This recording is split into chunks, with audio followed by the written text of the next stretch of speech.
Did you know approximately 85% of women experience some sort of physical tear when it comes to childbirth? I don't know about you, but the thought of tearing was something that really scared me. I'm not quite sure why this is even being normalized as something to expect when going into childbirth, because it's definitely not something that I wanted to have happen to my body.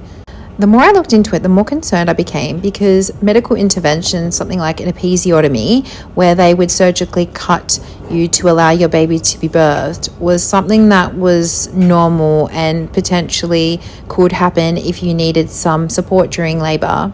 The thought of that absolutely terrified me. I thought, how is cutting you normal? And this is not to put anybody else down who may have had one before, but it just honestly freaked me out, made me really anxious. I lost a lot of sleep. I would have nightmares. I couldn't focus. I couldn't think. So I started my journey of researching. My researching led me to a beautiful non-for-profit organization by the name of Birth Trauma. Their study showed that the most common types of injuries were perineal tears and/or organ prolapse.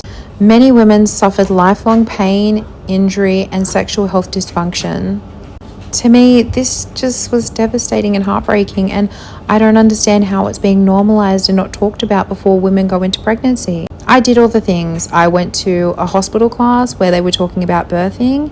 Nobody talked about the stats. I went to a women's circle and I was trying to ask questions around medical intervention and episiotomies, and I was shut down. I was told, you're not allowed to talk about that here.